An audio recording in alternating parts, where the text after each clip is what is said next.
No, really, we try things, and we're here for the fun of it, which is sort of what I want to talk about today, which is try it.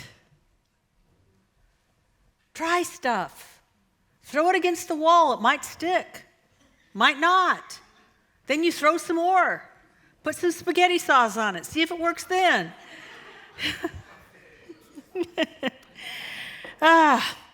And so I tell you, one thing that I did try first service is we threw a video up on the screen, and it worked for a while, and then the sound kind of got wonky, so we're not doing it again. But I will just tell you what we did, and that was we shared a YouTube copy, and I'm really grateful for Jerry for playing this in class, and it was a YouTube video of Heaven is Here When the Mind is Clear by MC Yogi. And if you don't know MC Yogi, just write that down, and it's worth everything. MC Yogi's wonderful, and he has this wonderful song, Heaven is Here When the Mind is Clear. When fear dissolves into love. Sounds so simple, doesn't it? Yeah. Heaven is here when the mind is clear, and you just got an envelope from the IRS. Or, heaven is here when the mind is clear, and the person you've been avoiding is calling you on the phone again. And the boss says, maybe you should come and see me this afternoon. Or your neighbor who you've been having contentious relationships with sends you what do they call it? What are those mails that you have to sign for? Certified mail. I mean, you know, heaven is here when the mind is clear, and stuff still happens. And I think my job is to remember that no matter what's happening, heaven's here. No matter what calls for my attention, heaven's still happening. I absolutely love Rabbi Shapiro. The thing that, and he's written so much that I absolutely adore, but the thing that I love is his definition of God. His definition of God is what's happening. God's happening. In the midst of this happening, God's still happening. Heaven's still happening. Possibility is still available. That which we long for is still available.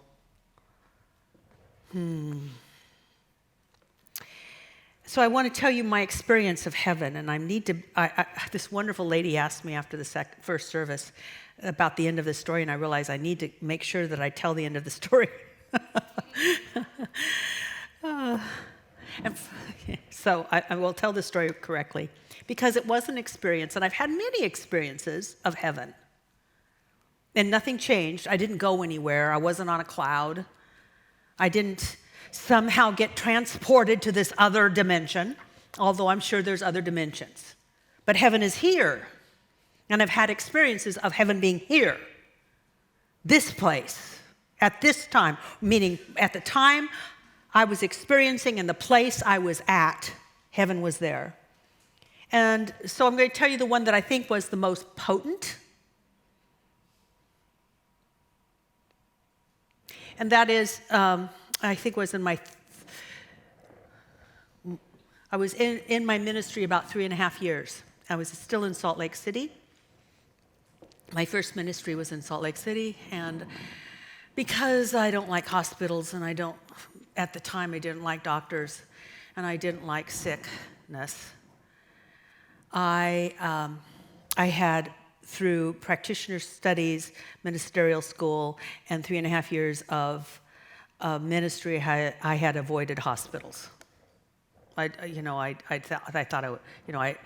not that I tried to, it's just that people didn't get sick when I was in town. It was kind of weird. Just didn't happen. But I guess God was preparing me for more. And so about 3.5 years into my ministry, someone in our congregation had been in a really horrendous car accident. And another member said, you need to go see her, you need to go see her. You need to go see her. And I said, I can pray here. If I don't see it, it'll be easier for me to know the truth. No, you got to go see her. You got to go see her. Oh. So I called my practitioner, and this is before cell phones. I mean, that's how old I am. This is how long ago it was.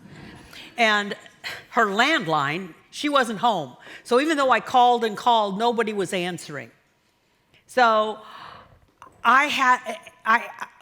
what I had been told is if you believe in something, call your practitioner so you don't believe in it so that you can pray officially and work fully for someone else. And so I'm calling her so she could pray for me so I could pray for somebody. Because I knew that if I saw it, I might believe it. You know, seeing is believing, but I didn't want to believe. So I parked my car. It's in the basement. ICU is on the 4th floor, and for 4 floors, I'm saying nothing but I will know only God, omniscient, omnipotent, and omnipresent. I will know only God, omniscient, omnipotent, and omnipresent. I was saying it in my head as a scream, although it was quiet in the elevator. But I was saying it in that way so that no other thought could get in for 4 stories up the elevator. The elevator opened, I was in the ICU, and I was in heaven. I was in heaven. It was like, whoa, no wonder people come here. This is amazing. And yes, there were all the things I was afraid of. There was beeping machines and tubes and smell and people scurrying around and people in little spots. And yes, it was the ICU, but I perceived that everything that was there was the Spirit of God working through the intelligence, the love, and the caring of human mind to create healing possibilities for other humans. All I could see was compassion, not just in action, but in form. To see beyond and still real with the same thing. It's like, whoa, this is cool. And I smelled the smell I didn't want to smell, which is very antiseptic. Yeah. Big dose of that. And I went over to my friend who had all that I was feared she would have, tubes everywhere, head shaved. It looked like she must have cracked open her skull because it was all kind of like, put back together and tubes. And all I could look at her is like, whoa. And I said to her, man. Now, so I have to explain that this particular woman was very stylish, on the edgy side. And in Salt Lake City, at that time, that was wild. It's edgy. Sophisticated. LA does Salt Lake City. And I said, whoa, man, you would do anything for a Cyndi Lauper haircut. Because she had her head shaved on this side like Cyndi Lauper did. And then she starts laughing and then gagging on the tubes. And so the monitors start going off and people rush in and scoop me out of there. What'd I say? And I kind of waved at her. I said, I'll be back. I couldn't come back the next day, but I came back the day after that. And I got to the 4th floor ready for it. It was an ICU. It was an ICU, pretty much an ICU. And I asked about her, and they said that they discharged her the day before. Like discharged. Now, here's the thing. One of the things I know is that when you experience heaven, when you know God, because obviously something had clicked and shifted in me and I'd changed the channel to not just perceive what was going on, but what was also going on. See, heaven doesn't change anything. What's going on is going on, but there's something also going on. And when I perceived the also going on, God realized must produce an effect. I don't know what the effect will be, but God realized, not thought about, hoped for.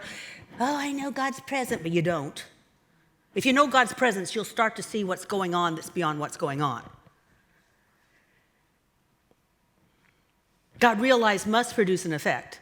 And what I found out from my friend that was so pushy, you got to go see her, you got to go see her, is, and the reason that they let me into the ICU, because I wasn't a relative, I was the minister, is they thought she was dying. I was there to give her kind of, religious science last rites or something. I don't know what that would be like. Here's some Salt Lake City water. I don't know. I don't know what I would have done, because I've never done that. I wasn't told that. But my seeing only God, something happened, and she was like, fine. She had her stitches, and she had, I think she had a few broken bones, but she wasn't dying. She didn't die. She was released. That's true all the time. I had a little sticky note on my office on Sandpoint Way. For it was so many years that it finally lost its juice and just floated away. But by that time, I'd internalized it. God realized must produce a result. And we all want results. We all want the effects of God realized. We do. We want the experience of connection. Who would like to have a greater connection with your friends, your family, yourself? We all want the experience of being approved of. How many of you know you do things for approval? Or you resist doing anything to prove you don't need approval, which means you need approval. We do things so that we can belong. We want the effect and the result of a sense of contentment. We want sovereignty. I love that word. You know what sovereignty means? It's being free. Being the master of our own mind and our own consciousness. Well, God bless Ernest Holmes, because he gave us a pattern for reaching that state. Would you hand me my red phone off of my red chair? Thank you. I mean, my red, it's not a chair, it's my jacket, but it looks like a red chair now. I want to share this with you because this is our theme for the month. It's about the science of spirituality. Science is the systematic study of the structure and behavior of the physical and natural world through observation, experimentation, and the testing of theories against the evidence obtained. If we're going to lean into spiritual ideas, we should do so in a scientific, provable way. And that's what Ernest Holmes would want us to do. He wanted anyone who was studying the science of mind to prove the science of mind instead of just talking about the science of mind. To not quote him, but prove things to yourself and then talk about it. Prove things to yourself and then talk about it. So what he gave us is a systematic method of prayer that we would call scientific prayer, or scientific mental prayer, or what he would also call as a treatment.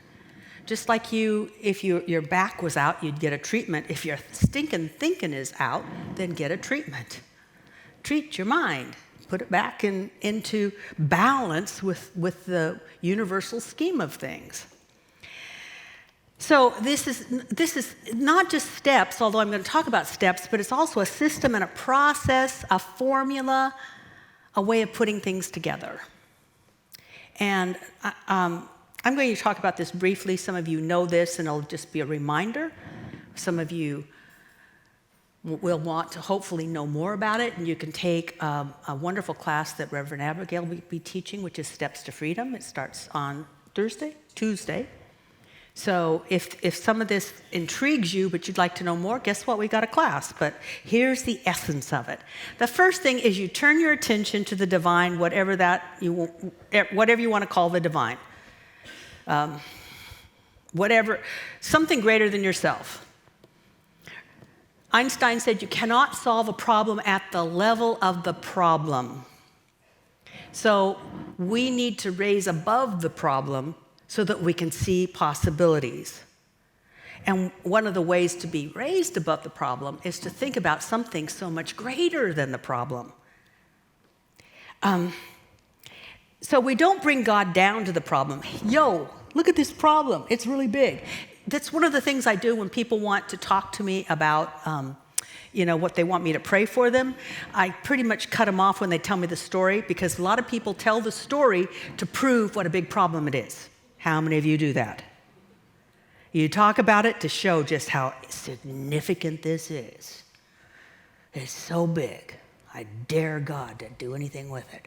Not that you would honestly think that consciously, but sometimes I wonder if that's not what's going on in someone's head. And it's what I have to go on. I ask myself, why do I rehearse this and rehearse this and rehearse this? Now, his method of turning to God, and you can use any method, mine was sometimes, and sometimes still is, when I get so caught off guard, is there's only God, there's only God, there's only God. It goes off right away. Now it's almost like automatic. It's like a fire alarm. If it gets too convoluted in my head, the God alarm goes off. There's only God, there's only God, there's only God. And his method was similar to that. Start talking to yourself about God. You've talked to yourself about the problem. Talk to yourself about God. What do you know about God? What do you think God is? Describe God in the best way you can. Now, it's undescribable. It's ineffable. I love that word. Ineffable. You can't, it defies description, but try anyway. Because honestly and truly, have you noticed that even somebody that you love dearly is really, if you get to know them, you get to know that there's things about them you'll never know? And that's what makes them so lovable. But you try anyway. We try anyway.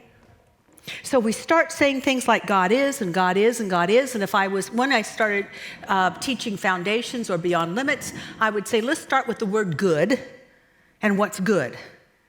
Not what is individually good. What is not although I love personal good, but it's not personal good. What's a greater good? For instance, for me, personally, really good stuff is Haagen-Dazs ice cream. Any other ice cream is, but Haagen-Dazs, that's really good. Baked salmon is really good. See? But there are people that are on our staff that don't like salmon. Can't have salmon for lunch. So you don't go for a good that's just personal to you. It's like, what's universal good? And there is universal good, by the way. Maslow's hierarchy. Everybody wants shelter. Everybody wants food to eat. Everybody wants to show up and be recognized. Everybody wants to feel connection. Everybody wants to know that they are contributing to something. Everybody wants to know they belong to something. That's needs. Those are human needs. And yes, as a spiritual being, you have no needs. As a human being, you certainly do. So if you hear somebody saying, I have no needs, just say bullshit. How many days have you gone without food? Really?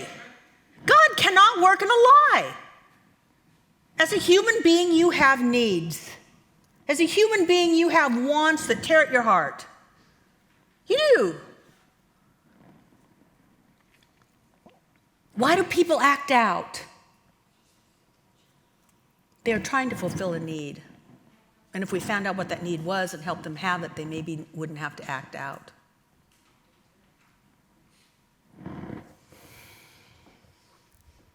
So we start to say what is good and name it as God is the deliverer of that. In fact, it's actually the essence of that. So God is the essence of the love that people want. God is the essence of the sufficiency people want. God is the essence of the freedom people want. God is the essence of the recognition people want. God is the source of what we want and what we need. God is that source. So we start talking about if we want to be recognized, God is the recognition of all life. It recognizes its creation. How do I know it recognizes its creation? Because somebody inspired wrote a story that was just a download from the divine because nobody was there during creation taking notes. Yeah, and then God said this. Oh, yeah. Hey, God, wait, back up. You did what? I didn't get that. This chiseling on the rock takes time. You gotta slow down here. But somebody had a download. They got it. They perceived what was happening and that the universe could say, let there be, and then boom, boom, boom, boom, boom, it unfolded. And so, after every creation, it said, this is good. What's that but recognition? The universe recognizes its creation and calls it good, and it's doing the same thing for each and every one of us because we're part of that creation. So we name all the things that we know about God and associate it with good, and we name all the things that are universally good and we associate it with God is, God is, God is. And all of a sudden something starts to shift because, as Emerson said, what we contemplate, we become. And so if we're contemplating problems, we are a problem magnet. And if we contemplate, people don't like me, oh my goodness, they will show up in droves to prove us right. And if we contemplate that God is our source, boy, there's a sense of starting to get this contentment, like God is the source of this that I desire. God is the, and we start to feel like, since we're contemplating, we start to identify with it, and we start to see that it's not out there, it's within us, because God is everywhere present, always include that. So it's present as that good right here, which leads us into the next step of this unfolding prayer, which is we start to identify with what God is.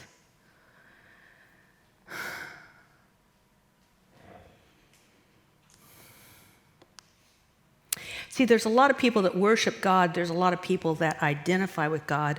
We are starting a movement, and this is and it's not that we're starting it. We're starting a movement. Mystics have always identified with God. Mystics of every religion have always identified themselves with that which they loved. But now we're starting to say, guess what? We all can identify with that which we love. It's not out there. Somehow, in some wild way, it's right where we are right now. And we can claim that for ourselves. See, we are pure awareness. So even though we have stinking thinking, we're the one that can observe the stinking thinking. And even though we're afraid, we are the one that can observe we're afraid. And that identity, that I am, that pure awareness is the essence of spirit having a human experience. So we're all of that. You guys, we're all of that. We suited up for a reason. We suited up in 3 dimensions to play a game, and I'm not sure what the game is. I know what my game is. I don't know what your game is. But we all suited up for a reason. So as someone told Ram Dass, since you're human, enjoy the curriculum. But don't be consumed by the curriculum. And when you have that awareness that if God creates, so do you, because that's also what God does, it creates. Something created this. And, there's a whole thing about either science or, what's it called? Oh gosh, Kathianne, don't have these ideas in the middle of a talk. Design.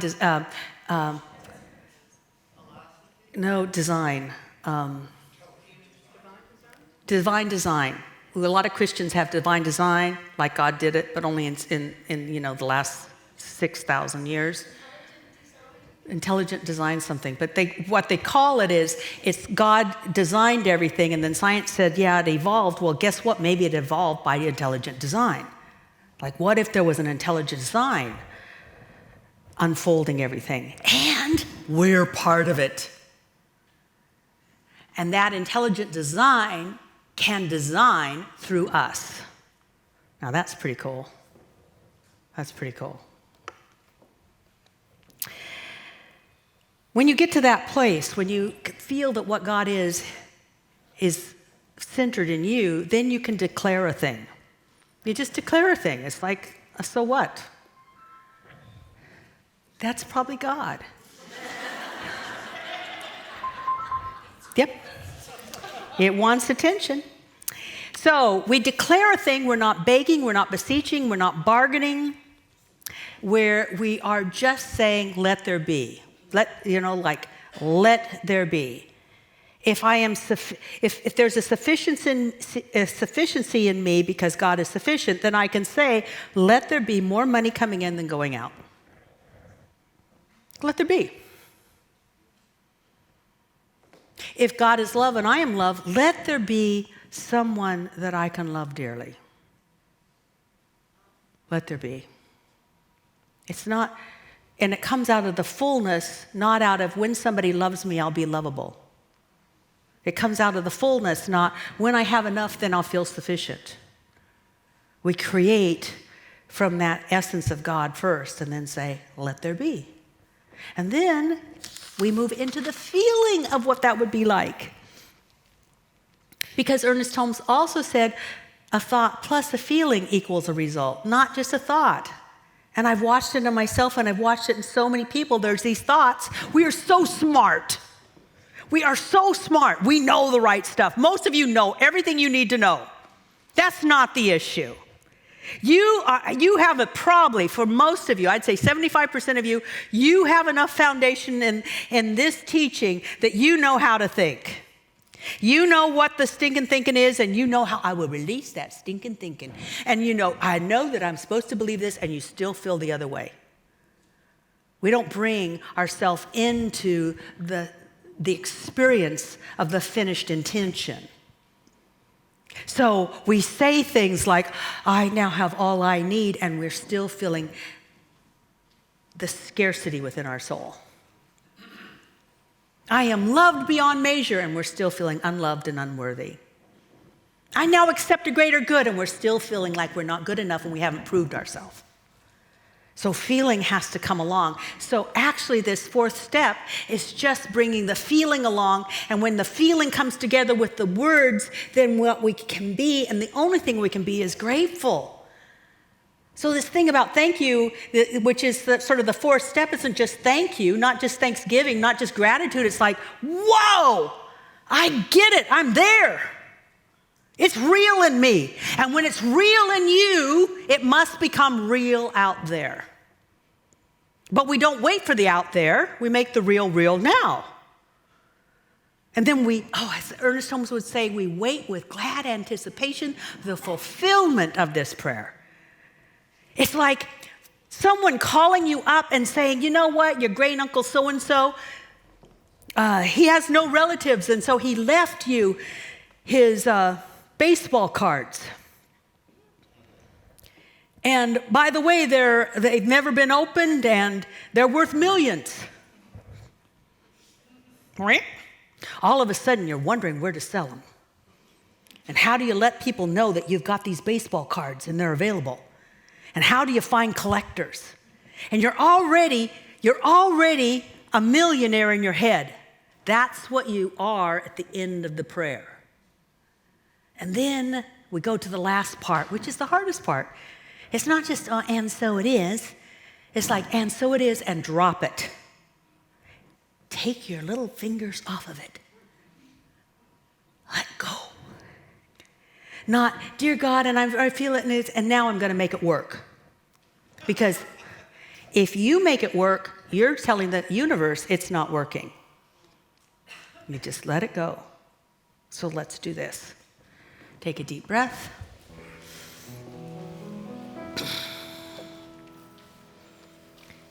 And it's more fun if you have something in your mind that you would like to have. And your life could be so good. I'm sure your life is good.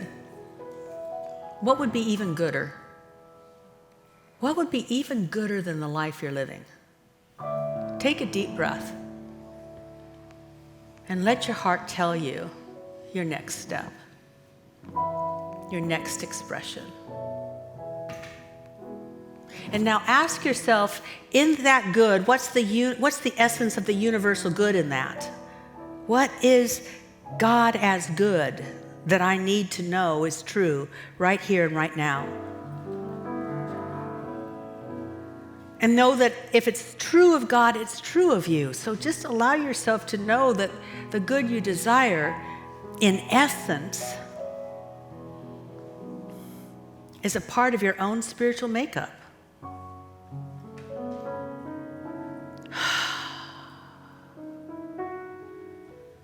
And once you can feel that, simply declare, this is mine to accept.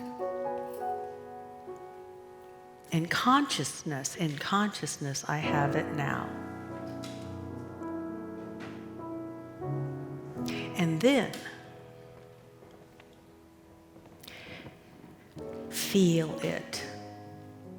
And be grateful that you have it in consciousness. And you have already set the law of cause and effect in motion. You have now become the sovereign of your own experience. And you let it go. And together, let us say, symbolically, and so it is.